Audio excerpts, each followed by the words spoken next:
quietly taking your seats. John Myers has not shaved his mustache. My name is Eric Nowak, and I will be calling to order the meeting.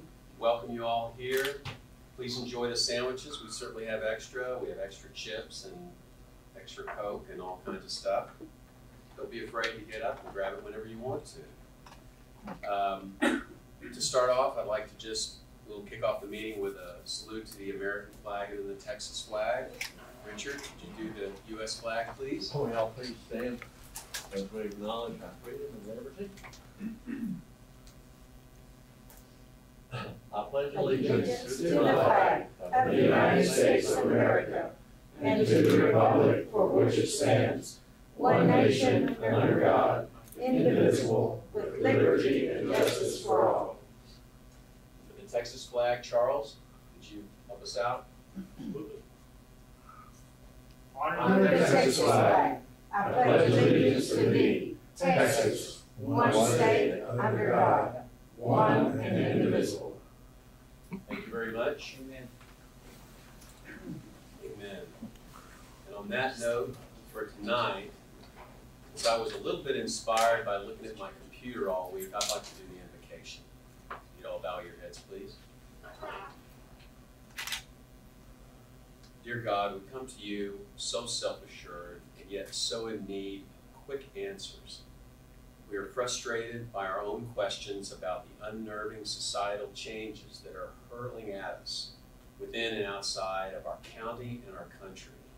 We're distracted by our own personal day-to-day challenges. Many problems seem like new issues, but what we see around us is not always something new. A lot of it comes from the same human failings that mankind has always had to deal with. It's just coming at us faster, and often through a small screen. Everything is expected to be on tap and immediately available. So why can't you provide the answers, the cures, the closures instantaneously also? It's just not that easy to patiently wait for your insight. Please give us the courage to face these discomforting changes with objective views and appropriate judgment informed by you. Please grant us the comfort to know that our faith will support us, supported by you. And please help us make sense of it all in good time with your guiding hand. Through Jesus Christ we pray. Amen. Amen. So, some of you, most of you, will know the answer to this question: what is the Collin County Republican Men's Club? So for visitors and those with short memories, we're going to do it visually. CMC is where men and women, because we love women, join together, learn together, and work together for the Republican Party. We promote the goals and principles for the Republican Party of the U.S., Texas, and Collin County to increase the effectiveness of men and women in the pursuit of good government through active political participation. We are noted for our monthly speakers on subjects like immigration, terrorism, foreign country competitors like China, county government, statewide, federal government activities, from state agricultural programs to UFO investigations to candidates for the U.S. presidency. It's all here. So just for a moment, I wanted to recognize if we have any new members. Charles, do we have any? No new members tonight, but we do have a couple of guests. Just want to call out Gary and Nikki. Thanks for coming tonight and being here. Appreciate you all. Thank you very much. So just for a few things on the schedule that have taken place and are coming up for the Republican Party. Richard, can you give us an update on the Victory Golf Tournament? So we had a fabulous tournament. The weather cooperated. It was nice weather, no rain. We had a fabulous fundraiser. I'll share this with you. It probably came up pretty close to 38,000. So we had some very nice sponsors and contributions. Miss Texas was one of the highlights, and she was not only a beautiful young lady with a great sense of humor, but she could putt. Okay, so the guys paid handsomely to have her on their team, and she paid for herself. Okay, the ABBA company team won the tournament, and candidly, I think they were like 1,500. So they had a couple of hidden golfers in there. They could really hit it. The Frederick Fraser on low gross on low left where we adjust on handicaps. It was Frederick Fraser and his lovely daughter and family. So, but we had a great turnout, and I really appreciate everybody's volunteer and helping. Judge, you were there for dinner. I was. Okay. It Was a the great roast dinner. beef pretty good? It was good. Pretty good? Very good. But we did have an outstanding event and a very successful event. Okay. And we missed you, Sandra. Okay. I know. That's it. Okay. I missed it. Thank you, Richard. Normally, we would bring Abraham George up, our chairman. He is out in DC, he said, for some conferences. No, I know he's working really hard because he works very hard. He had mentioned there's not anything really big coming up on the agenda. I did want to note that the next Republican debate is September 27th in Simi Valley, California at the Ronald Reagan Presidential Foundation and Institute. I'm sure Fox News, you may have heard of Fox News before. I'm sure they're going to cover it. It'll be moderated by Stuart Varney, Dana Perino, and Elia Calderon from Univision.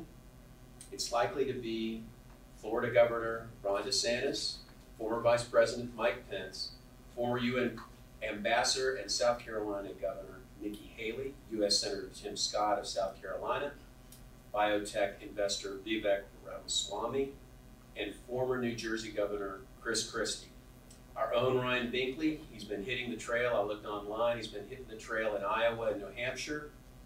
Question is, will he make the stage this time? I don't know. The percentages are a little higher in how you're polling and the number of donors, but we'll see.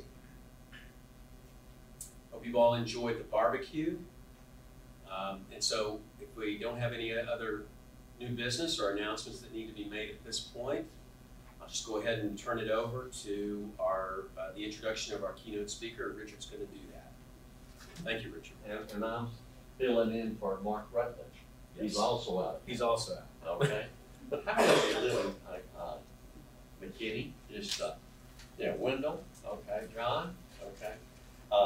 You know, it's an exciting time to live in McKinney. All right. How many are aware that we're trying to build an airport, international airport? It'd be back. Okay, Wendell. John.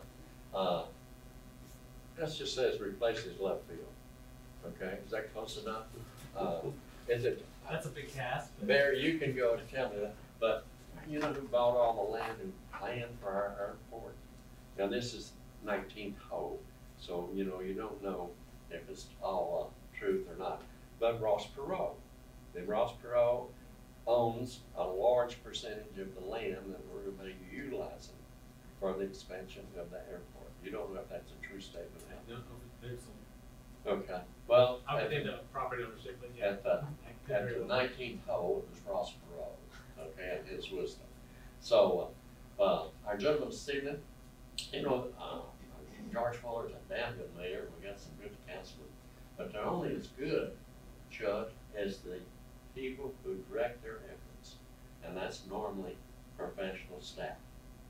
The only thing I can think that this gentleman's criteria doesn't have, he's not from A&M.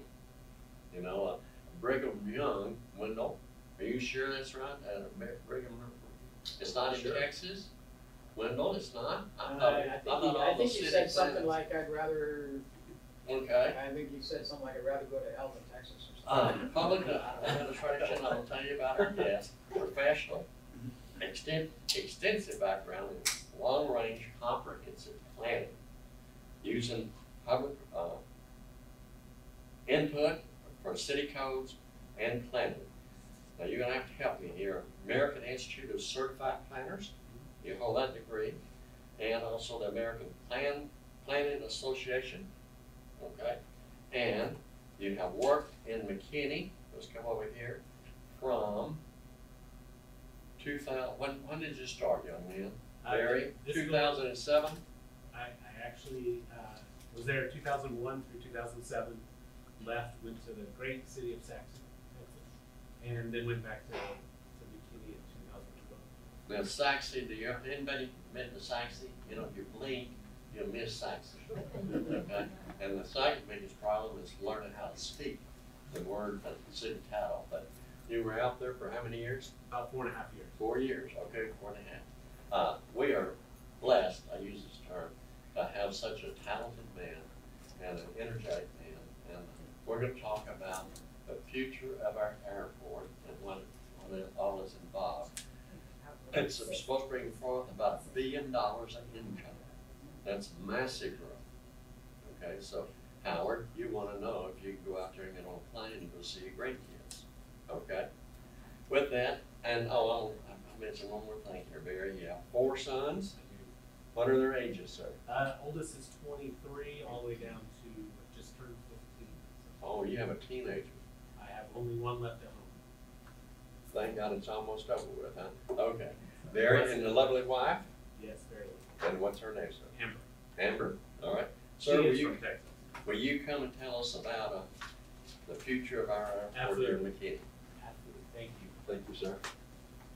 Well, first and foremost, George Fuller sends his regrets for not being able to attend tonight, but he thought that it would be better that you heard the facts from the source versus his conjecture and rumors that I'm just kidding. No, George Fuller's a great mayor. He's very supportive of professional staff at the city of McKinney.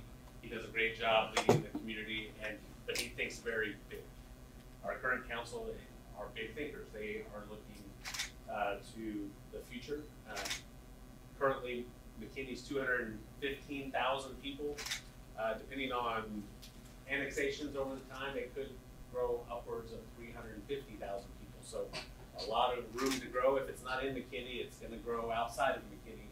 I probably heard Salina is going to be larger than Frisco, and Prosper is going to be, it's a crazy place, but it's a great place to work in municipal government. I think we can have a big impact on economic development as we move forward. This is an aerial photograph that was taken just a couple months ago of the McKinney National Airport. So first thing I tell everybody is McKinney National Airport is actually east of downtown McKinney. So if you're ever in West McKinney or Prosper or Frisco and you get frustrated with low-flying aircraft, those are not coming from McKinney's airport. There's a private airport called Aero Country out in the western part of McKinney. So this is our airport. Generally, the division today on this is the west side of the airport. That is our general aviation side of the airport. So that's private, corporate, and charter aircraft. We also have pilot schools that utilize the airport for training, and all the services that come with the municipal airport. The east side, going out to Lowry Crossing and to Princeton over here, this is by and large undeveloped. The development pressures are occurring, and you can see just off the screen here is actually an industrial park that's going in. So there's a lot of infrastructure going in. Once you put the water and sewer in the ground, it makes the land ripe for development. And here in Collin County, it's kind of like very fertile soil for development. You put the utilities in the ground and everything just pops up and starts developing. So one of the things the city council did about 5 years ago is they bought a good portion of this land. So whether we bought it from Rossboro or not,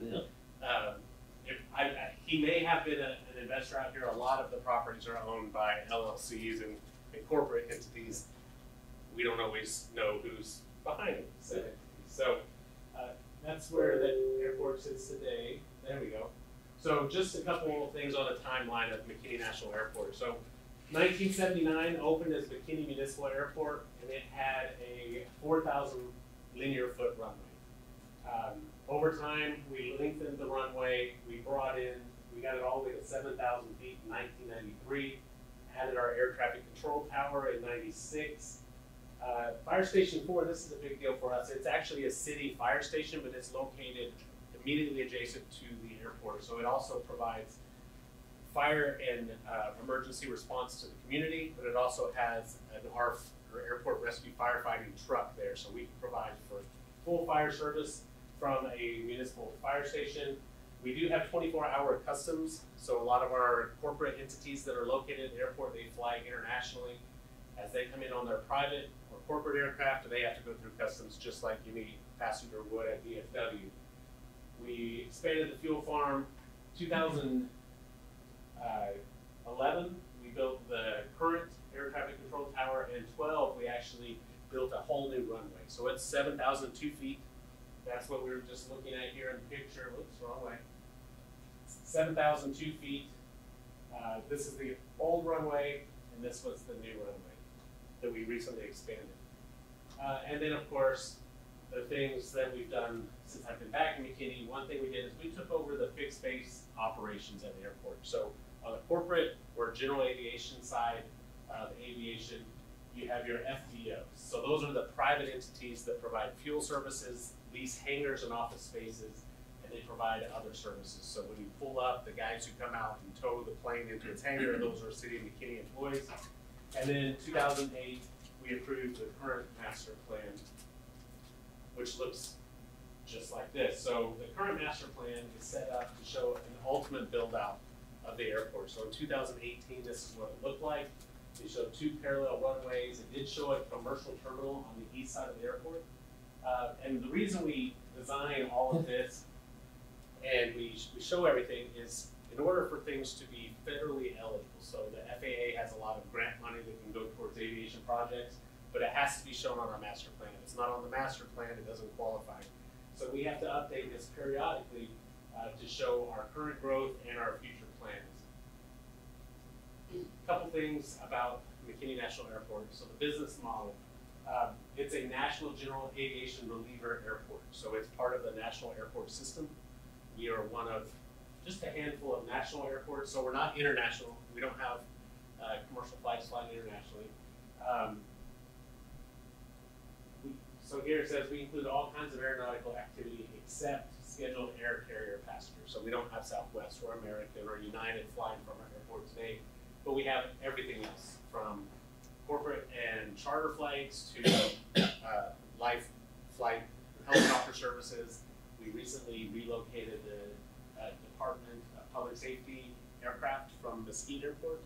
So if they're doing a search and rescue or they're doing an aerial reconnaissance for different police forces here in the region, they're all taken off from our airport. 23-24 revenue at the airport is expected to be $16 million. That's approximately $1 million more than the expenses. So it is in the black year to year, and it is self-sustaining. So most of what we do at the airport, whether it's hiring and paying our staff, or buying fuel, or modifying hangars, or repairing the runway itself, is all done using operating funds generated by the airport. We no longer have any subsidy from the City of McKinney's general fund. Revenues, like I said, cover maintenance and operations. The economic of the airport today, as is estimated to be $250 million annually. So that's output that goes into the community that helps McKinney, Collin County, and the region. And it generates over $3 million. It's actually, I believe this last year was over $3.5 million in property tax revenue. So when a corporate entity has aircraft based at the airport, those aircraft are taxable as business personal property. So just like we pay ad valorem taxes on our homes, the businesses who have aircraft at the airport, they pay property taxes on their aircraft. Those depreciate over time as a business personal property asset. We do have one of our tenants that's looking at buying 2 new aircraft that would be worth $160 million combined. So you can imagine that's a fairly sizable tax impact. A good portion of that goes to our school district. The airport's located within McKinney Independent School District. So this is from a 2017 study done by TxDOT's aviation department.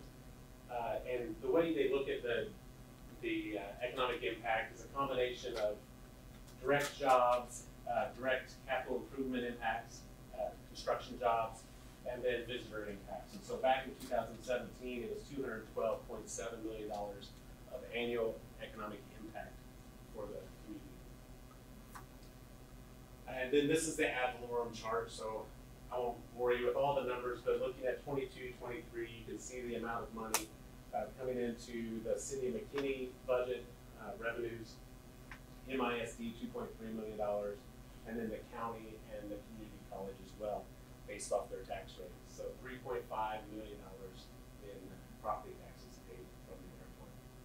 So our city council every year goes through a process, a strategic planning, goal-setting process, where they lay out the goals for the year. And then from that, we come up with objectives measured, where staff is measured against our ability to complete the tasks given to us by the city council.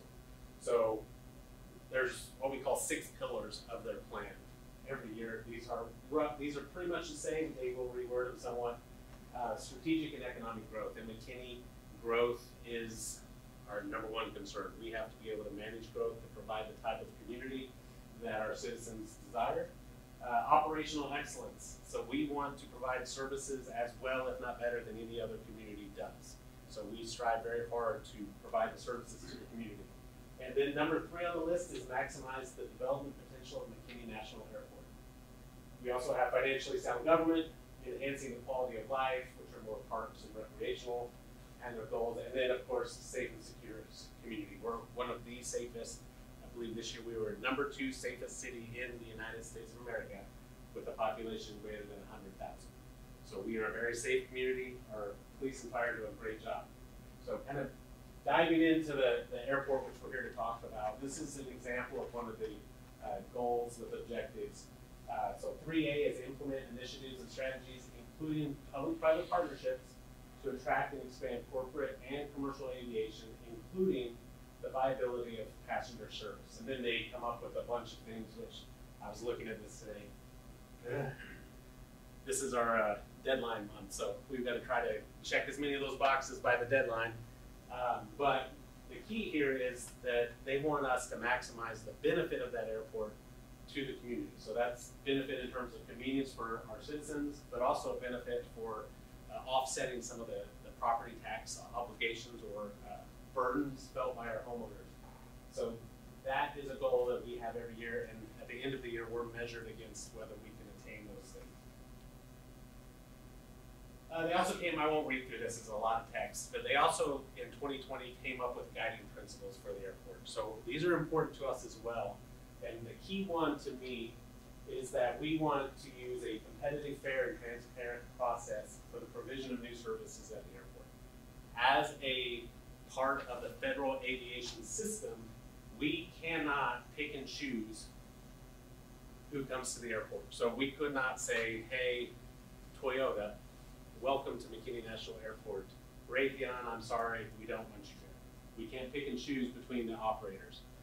We also can't pick and choose between ATP flight services and training versus another service. That's part of our grant assurances because we receive federal money. But the council also said we want to use a competitive, fair, and transparent process for any selection.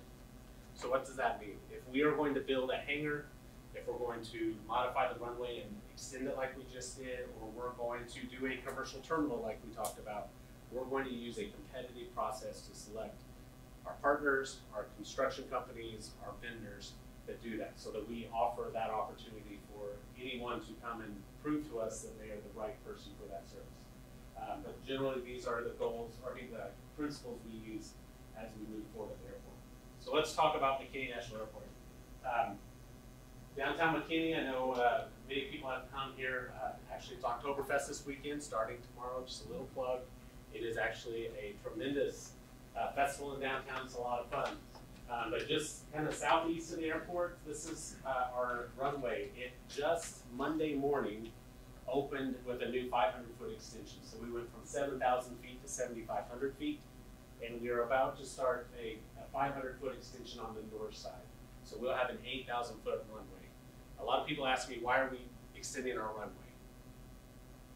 Primarily, it's for our corporate international travelers. So when Toyota, for instance, wants to take their executive team and they want to fly direct to Tokyo, when it's 108 degrees, which it was a lot this summer, with a shorter runway, they cannot take on a full fuel load. Because the heavier the aircraft, shorter the runway, hotter the temperatures, the longer runway they need to get airborne. So what they're having to do currently is they have to build in a stop. But if you talk to Toyota, building in a stop and wasting the time of their executives is not what they want to be doing. So they asked us to approach this project, and not them specifically, but our corporate entities in general asked us to move forward with that project. Strangely enough, when we talk to commercial airlines that are interested in McKinney building a commercial terminal, they said, don't build a longer runway for us. We don't need it. The types of flights they would be flying from McKinney if we ever got commercial service would not be international in nature. They would be, you know, Los Angeles, New York, Chicago, Atlanta, Orlando, Las Vegas, and they can take on a full load or enough fuel that they need to take off. But generally, the green area, like I said, we bought some east side land. That's this property right here. They bought that, I believe, in 2018 in order to head off some of the growth and development that's occurring in this area. So one of the fears of the city council was we would become like Addison. Addison has a great airport. If you want to build something at Addison, you have to tear something else down first because they are so landlocked that they cannot expand any further. So they wanted to do that, and that gives us the opportunity to do a lot of things. It could be future general aviation, or it could be the commercial terminal that was proposed back in May. This roadway here is what is known as the Spur 399 extension. So as you go up 121 and you hit the intersection with 75, if you continue to go through that intersection, you hit Spur 399 that turns into Highway 5. So who here has heard of the 380 bypass project? It's been on the news, there's a lot of controversy about it. This is part of that project. The bypass goes north of McKinney, but this Spur 399 loop ties in and provides access east and west. So if you've ever driven in the morning in from Princeton into McKinney, that's not a pleasant experience. There's a lot of traffic, and it's relatively bumper to bumper. This would provide access directly from 121 and 75 freeway around the airport and tying into that bypass. The other thing it does, in addition to providing mobility for Collin County, it provides a front door access to the east side of our runway, which is key for the future of the airport. So some of the other things, I'll talk a little bit about the general aviation side. These are the tracks that were made in city ownership, airport ownership on the west side of the runway. So these are future general aviation projects. So you can see there's not a whole lot left. I think about 43 acres. Looking at C here as an example, you can see approximately what would fit on that one property. So this is about a 35,000 square foot hangar, a 23,000 square foot hangar to 12,000. This is actually the DPS hangar they're looking to build at our airport. So you can see we can build quite a bit on those spaces, but going back to the previous map, you can see we're starting to run out of properties. So we have some projects planned for this property. We actually have a very large project that is looking at kind of D and a portion of E with another project that would take up the remaining portion of E. So very soon, the west side of the airport is going to run out of buildable land. So this is a little bit older aerial. This large property right here, which we wish we had, is now an Amazon distribution center. So that property is off the board in terms of development, but it would have been a great property to purchase. We couldn't match the cost that Amazon could pay for it. So there's a lot going on. So in building and maintaining and expanding the airport, so now north is to the right. This is kind of a diagram showing a lot of current projects. So just kind of working down. Monday morning, we opened our FBO terminal. So if anyone's ever heard about the never-ending general aviation terminal project at McKinney National Airport, that's it. That's been under construction in one form or another since 2018. It's ridiculous. We hired a public-private partner. They went bankrupt. We stepped in, we issued debt to finish the project. We hired a contractor. They went bankrupt. Luckily because the first one was a private entity that was building a private project that we were going to lease back from them. As a private entity, there was not a requirement that they have a performance and payment bonds. to make sure all the contractors got paid and made sure that the project was completed. When we stepped in after the first bankruptcy, we hired a regional firm who was going to complete the project for us. We had to go and issue debt, City of McKinney debt, and we stepped in and we asked this firm, contracted with this firm to complete it. Because it's a city project, we require them to carry those bonds. So what's happening now is when they went bankrupt as a company, not just our project, but their company-wide went bankrupt, the surety, so the insurance policy, had to step in and finish the project, and that's who we've been working with. So it's a big headache, it's taken a long time, but one of the things we realized is we started with a public-private partnership project where they would build it and they would lease it back to the city for 20 years. We stepped in with City of McKinney debt, which is backed by our AAA bond rating. We actually saved $2 million over what we would have paid leasing it back from the private entity, because our money was cheaper than their money, and we weren't paying for their profit in the deal. So, headache, never-ending saga, but it's finally complete, and we saved $2 million of taxpayer dollars doing it. So that's a big project. I'll show you some pictures in just a minute. We're also working right here. This is a private development called Cirrus Aircraft. They are a Duluth, Minnesota-based manufacturer of two different types of aircraft. One of them is a single piston prop plane that's very popular. It's one of the tops in the market. The other is called a Vision Jet. So it is a private owned 2 to 4 person jet aircraft for generally high net worth individuals. They cost between $2 and $4 million each. And they've opened a service center here where they train the pilots, they maintain and repair the aircraft. They're Vision Jets. It's really cool. It's a single jet engine, much easier to get into the market for that type of thing than many of our other aircraft at the airport. But it also has a parachute. So if there's ever an engine failure, it deploys a parachute and the whole aircraft comes down with a parachute. So very interesting idea, but they're building that right here. They've been in this hangar here temporarily for the last couple of years. They just went vertical with the steel last week. We're also, this is Corp 10 hangar, so this, we call this Corporate 9 hangar. It's a 40,000 square foot hangar that we built 4 or 5 years ago, and that hangar we were able to lease up completely in 45 days. So we are now working to build the next 40,000 square foot hangar, because there's a waiting list of aircraft who want to locate at our airport that typically is around 100 aircraft long that we have to turn away because we don't have space. The green area is a reconstruction of Taxiway Alpha. So the other day a newspaper article wrote about our Taxiway Alpha project, and I got an email forwarded to me by the mayor. Someone was very upset that we were spending this much money on a taxiway because, number one, we don't have commercial service, and number two, who's going to hail a taxi from our airport? Well, it's not a taxiway where you hail a taxi. It's a taxiway to get the aircraft moving across the airfield. But it's also being expanded to give us more ramp space here in the center of the field. Will allow us to be a better service for the net jets and other charter carriers and our private aircraft that come in. And then this is, I like this, they call it the SRE building. It's a snow removal equipment building. That's a term of industry, but it's our maintenance facility. We currently have them in some of our private hangars here, so we're building a facility for that. So a lot going on at the airport. This is the section of the runway that was just completed, and the next phase is the first 500 feet down here.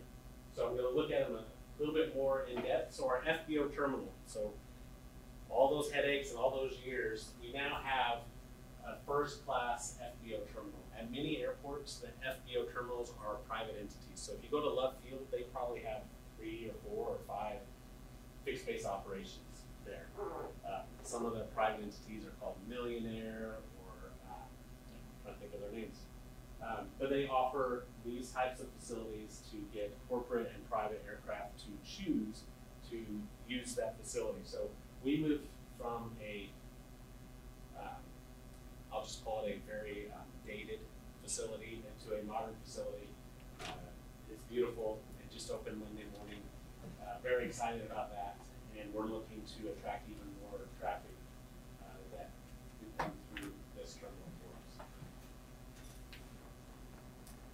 next, oops. So this is the runway extension that just was completed. This is the north end of that runway extension. This is the east fork of the Trio River. So the north side's a far more expensive proposition because the land drops off and we have to bring in a lot of fill to make that happen. But we're moving forward with that starting here by the end of the year. And then this is the Cirrus aircraft facility I was talking about. So you can see these are the prop planes they offer, and I believe that's one of the Cirrus jets right there in that photo. They didn't put it in the rendering, strangely enough. We have about 10 or 12 of those sitting around, currently being maintained. So now, what everyone, I've been telling this story for many, many months. So we had a bond referendum that was asking the taxpayers of McKinney to approve $200 million in general obligation bond debt to build a $300 million commercial terminal. So we started out this project. It's been in the plans for McKinney National Airport probably since 1979 when we opened it up. It's always been kind of the dream of the city to do this. We had private developers who knocked on our door unsolicited and said, hey, we want to partner with you to build it for you. We also had airlines knocking on our door saying, hey, if you build it, we'll be there to provide service. So because of that, we started to research it, and we were looking at, do we do a partnership to use a private entity to build and maintain the terminal for us? And we hired a group of consultants who studied it for a couple of years, and we came back and said, there's some benefits to the general obligation debt. Number one is AAA bond rated debt. It's a lot cheaper than we could have expected from a private entity. So we thought we could bring it in at a lower cost than going through the partnership deal. Number two, the geo debt route allowed us to go to the voters and say, do you want us to issue this debt? And fairly resoundingly, the voters said, no, we don't. We don't want you to issue this debt. And so following that election, staff kind of regrouped with the consultant team, and we got in front of the city council and said, what do you want us to do? Do you want us to say, okay, no commercial terminal? Do you want us to look at other alternatives? And what they've directed us to do to date is to look at other alternatives. So in October, staff is going to come with our consultant team back to the city council and say, here are the options as we see them. We cannot issue debt.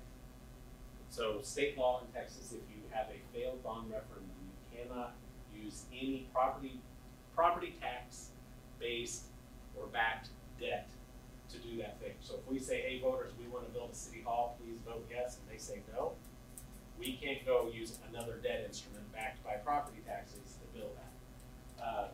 So that makes it a little more difficult when you don't have the $200 million to build this. So I'll go through a few photos of what was proposed. It was a Class A terminal. It's beautiful, modern, 4 gates, as nice as any airport you would find anywhere in the country.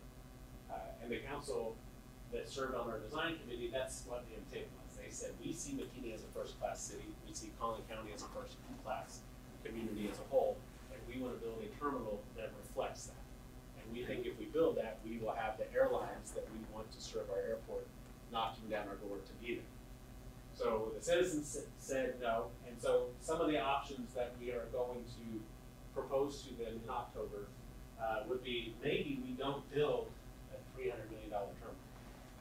Maybe we stepped a little too far out there, and maybe we should rethink whether or not we want to go whole hog into a project like this, or would we want to take maybe some baby steps into the, dip our toe in the water and get commercial service there and prove that, number one, it's successful, prove that those flights are not going to interrupt the lives of our citizens, and prove that it's not going to be too much noise, it's not going to be too much vehicular traffic and traffic jams because of the airport. Because we did a bunch of studies, right? We spent a lot of time. We did noise studies that showed where the noise contours would increase. We did vehicular traffic studies. We did studies on air quality. We did all of that. And when you get in front of a group of citizens and say, hey, here's my big stack of studies, and the other guy says, vote no against higher taxes. And we go, whoa, whoa, whoa, we're not going to raise your taxes. They go, vote no against more noise. And we say, hey, here's a big study that says there's not going to be more noise. You're losing that battle every time. I'm trying to say, hey, here's a study, please read it and you'll understand. And they're saying, don't let them do this to you. So one of the options would be, let's do a proof of concept. Let's not go spend all of our money and issue a lot of debt. Let's do something smaller to show what would happen. So that might be an option. Another option might be to go with a public-private partnership where we bring someone else in who builds it at their risk, and then we lease it back and we have an agreement with them to share revenue. So there's some things we're going to do, or the council could say, hey, now's not the time, let's push the pause button. So we'll know in October where that's going to go for the time being. Kind of the way city government works, we elect officials, they make decisions. I am a city manager. City managers, basically our code of ethics is we're going to follow the direction given to us by our public officials as long as they're not illegal or unethical. And so my job is to implement the policies they put in place. So we are going to talk to them, give them all the information we can, give them options, and then let them direct us as elected officials where to go. I will promise you we can't build this. We just can't. It's maybe in 15 years we'll have a beautiful terminal that looks exactly like this. And in conclusion, just kind of my key messages here at the very end. I want to give you the full breadth of what we do at McKinney National Airport. We, like I said earlier, it's been in operation since 1979. It's the 8th busiest airport in Texas. That's including DFW, Love Field, Hobby, San Antonio, Austin. We are number 8 busiest airport in the state of Texas. It's been owned by the city since its inception. We may have bought it from Ross Perot, I don't know. Okay. The city purchased the FBO, the fixed base operations, in 2013.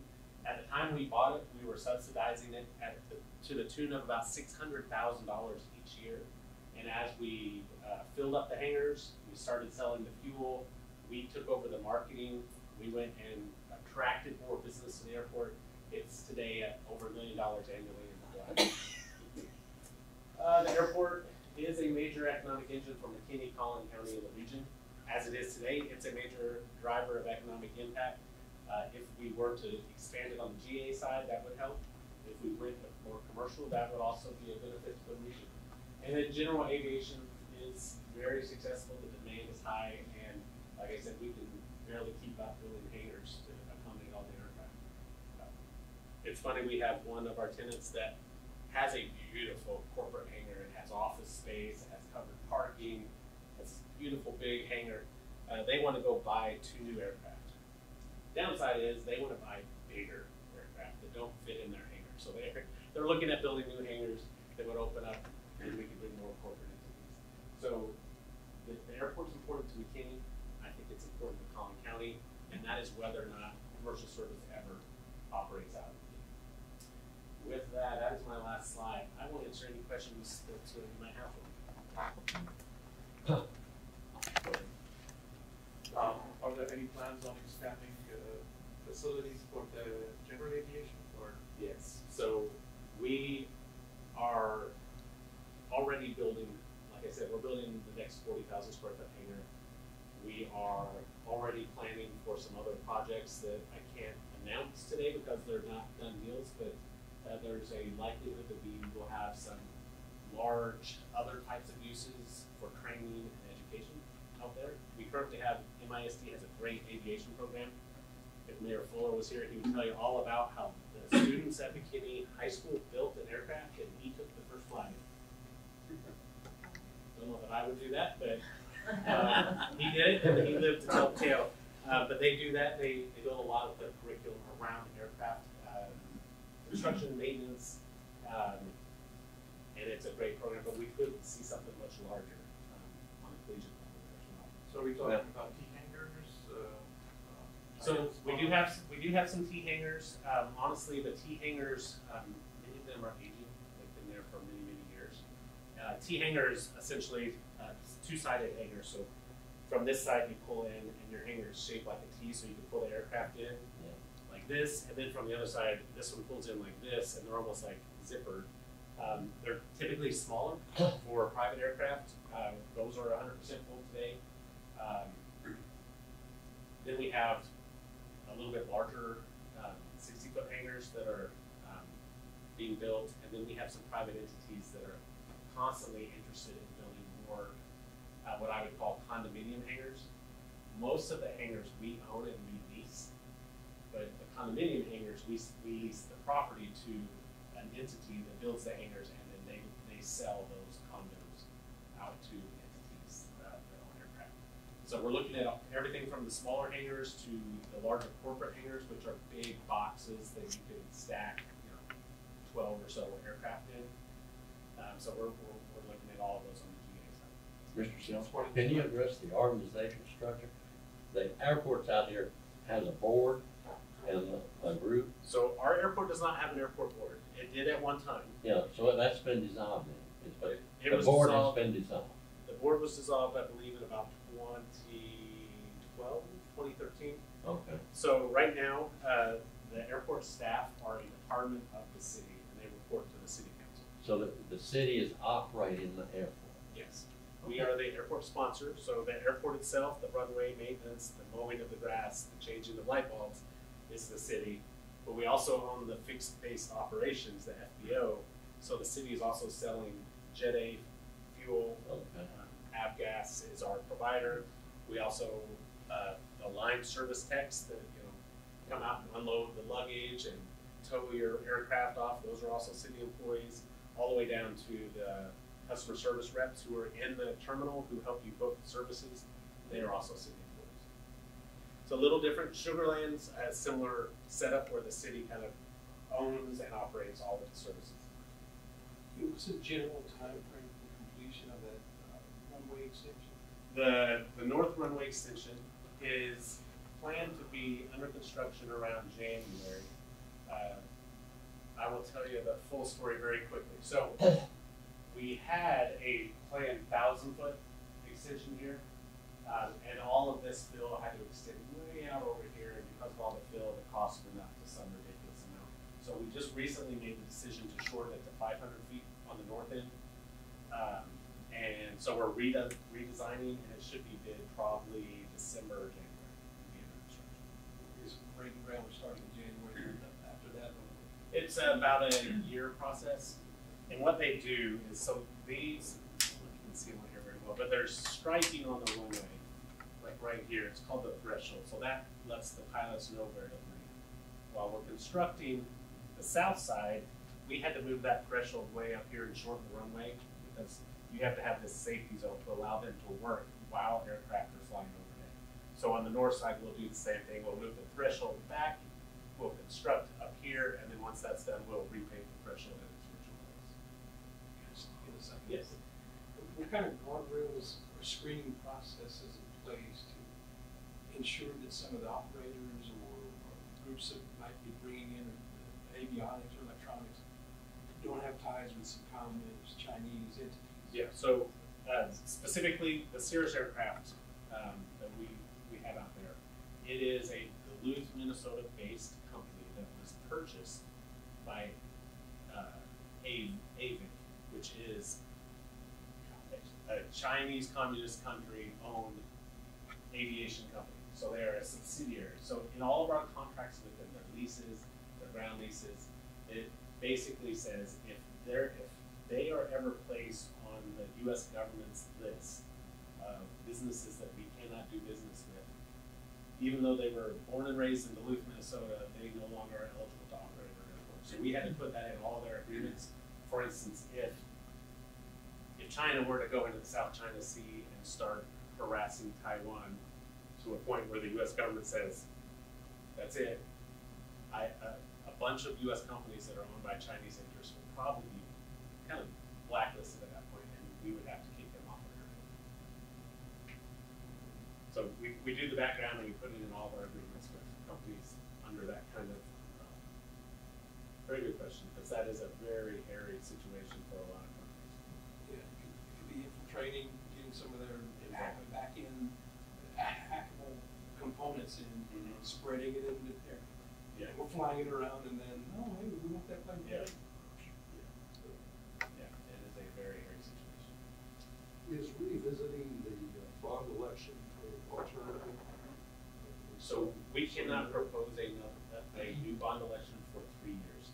And that's only because we had the election this year. If we had it after September 1st, that's now a 5-year period. So the state of Texas changed the law.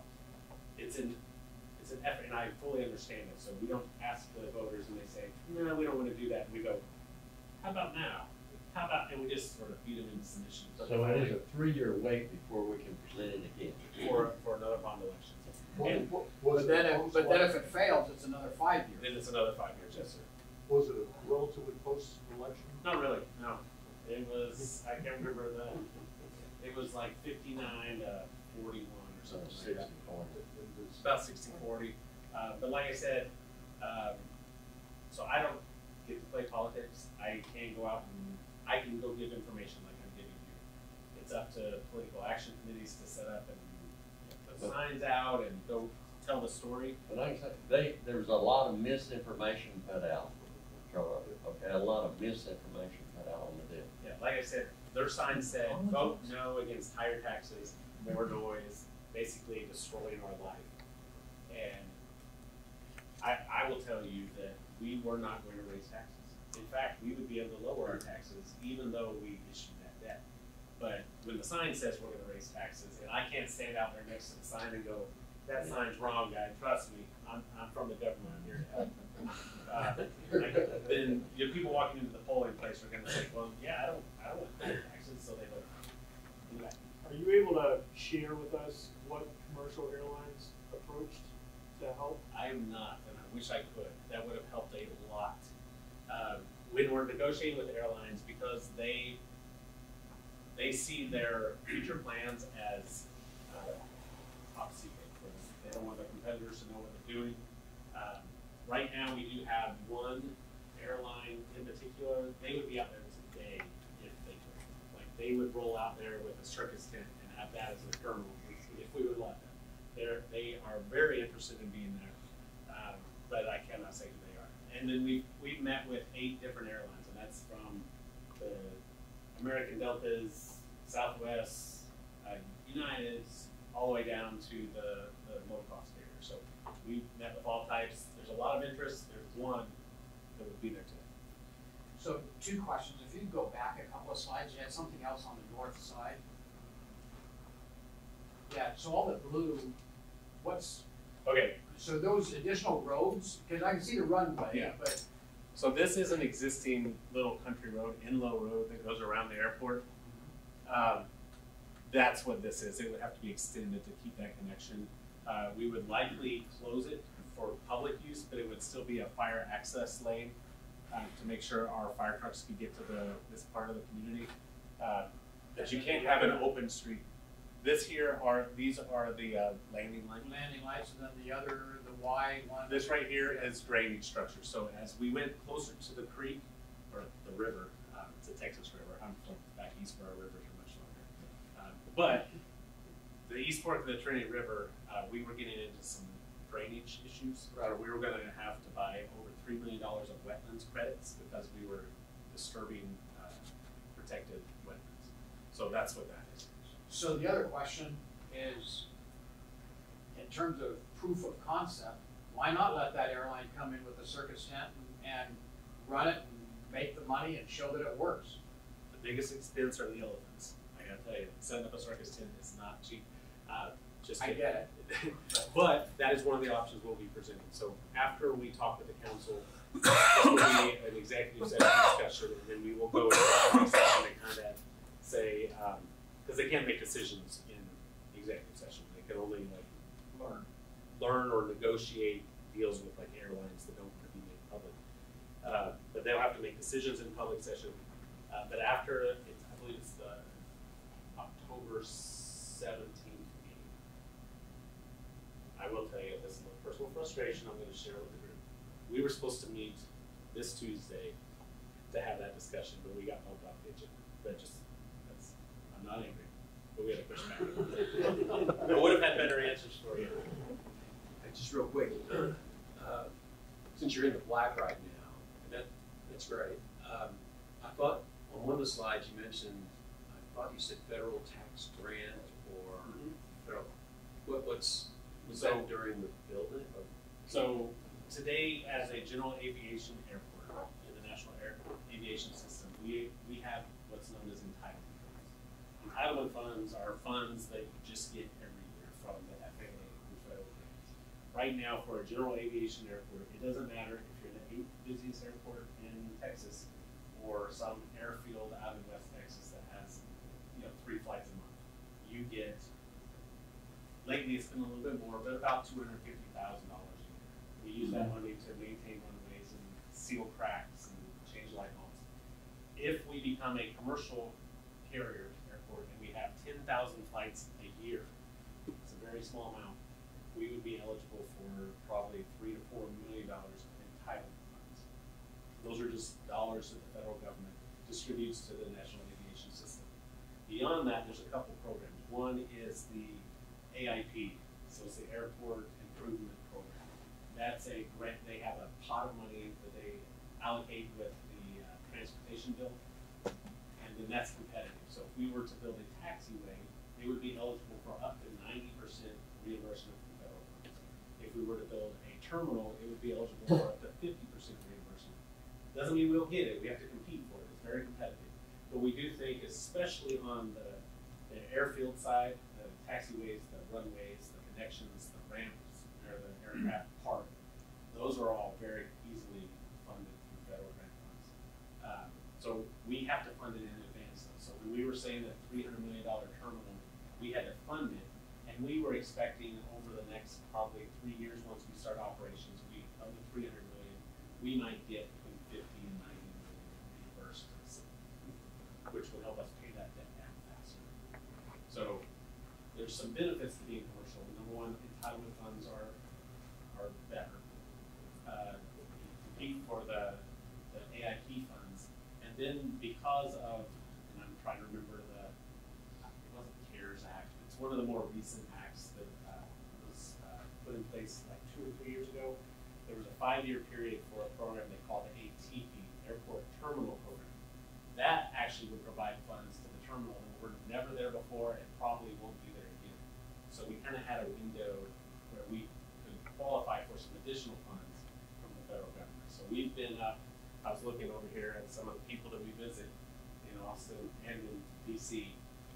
They're very supportive of the project, and we would go meet with them and their staff members, and they would help us with that process in DC. So there's a lot of moving parts, but yeah, federal government does fund quite a bit of our national aviation system. Some of our DFW airport, their expansion project, there's a lot of federal dollars that will funnel to that project. So the 10,000 flights you mentioned, that's including general aviation, because you're not going to have 10,000. So it's 10,000 qualifying enplanements, people, not just flights, people. So if you have a 737 taken off with 180 seats and you have 90% occupancy on each flight, you get to that 10,000 enplanements really, really fast.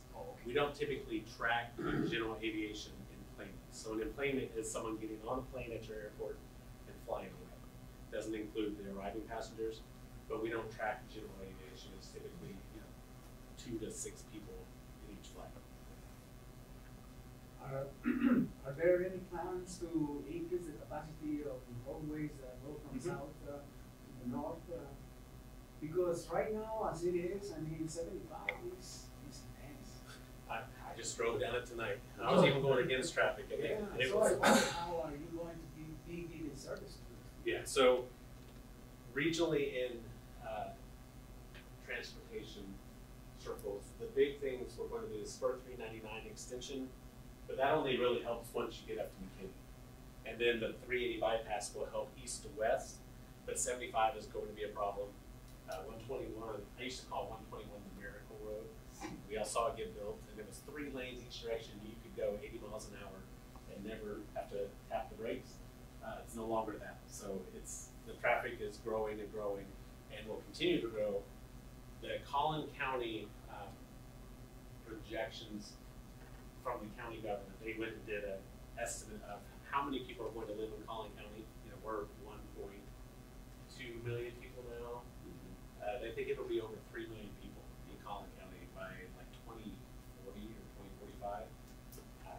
issue, that scares me to death. That's a lot of people. That's, I mean, triple the people that live in our county today. So yeah, that's going to be a TxDOT issue. That's going to be a federal. I'm also frustrated that everywhere I live in Prosper, everywhere I go, guess what I'm doing? I'm paying tolls. Dallas North Tollway, George Bush, 121, everything's a tollway. We can get tollways built, but it's a little frustrating because I spend a lot of money on that. So we need more US 75s and I-35s and less tollways. There's not a whole lot of question that it's not economically great for our area, from employment to revenue, and then it enhances our college system. The revenues are shared, right?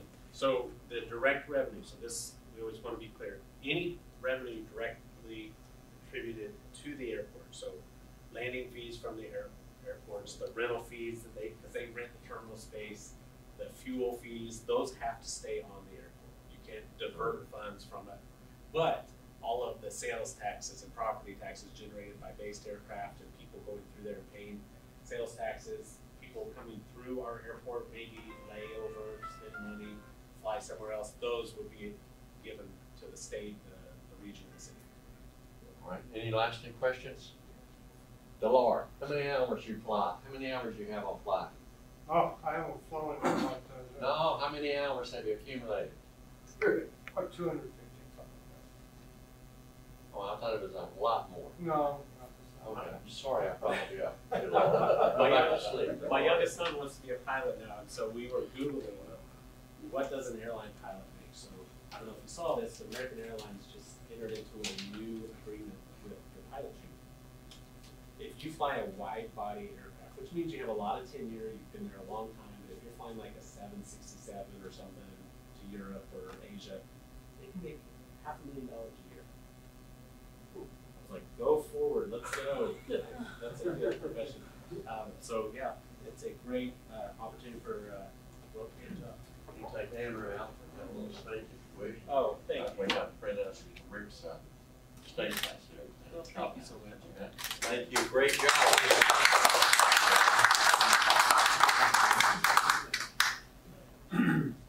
So at this point, we want to offer the, yes, right, So that's right. We want to, that's right, in. for any candidates or anybody representing candidates, we'd like you to get a chance to come up. Give you 2 minutes on the floor. 2 minutes? Wow, not 30 Yep. seconds? Won't even watch the clock. I'll watch their. Sorry I'm late.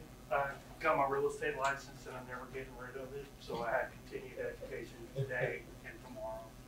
My name is Cam McCall. I'm running for tax assessor collector of Collin County. I love this county. My families love this county. We've been here for 5 generations. Each generation has done public service of some sort, from school board to mayor to Collin College trustee to state rep. And I've been on several boards, from P&Z to Board of Adjustments. I know taxes. I'm a second generation in the tax business. I've got 12 years experience collecting delinquent taxes from door to door for businesses to, unfortunately, sheriff's sale of houses. I know the laws of it. I've got experience there, and I'm actually in the tax office now as an employee, as a supervisor. So I want Collin County Tax Assessor Collector's Office to be the standard in Texas, where other counties emulate on office with good customer service and knowledge for the taxpayer. My name is Cam McCall, and I'm running for Collin County Tax Assessor Collector.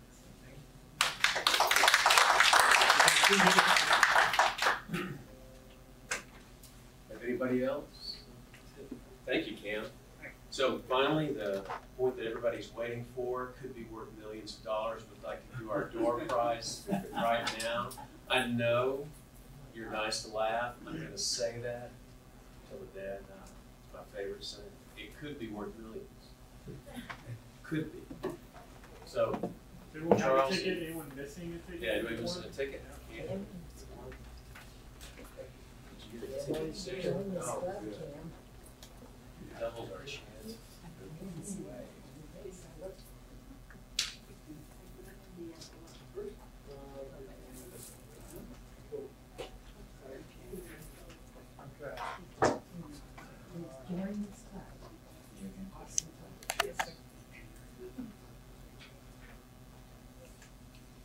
Eric, I'll let you go. I'll pass it. Someone better let my wife. Fair enough. Wife, someone who's more pleasant to look at, please. Next time, take it, there'll be a suspicion, I'm sure. There will be. We got 890-5181. 5181. If not, Yeah, all right, good, you found your All right. ticket. Maggiano's on the border, Chili's. There you go, thank you so much. With that, our next meeting will be October 19th. Another great speaker. This is very interesting. That was really, really very interesting. So our next meeting will be October 19th. And I'm sorry I will not be here, but it will still be great even without me, I'm sure. So please be here October 19th. And with that, I'd like to adjourn the meeting. Thank you very much.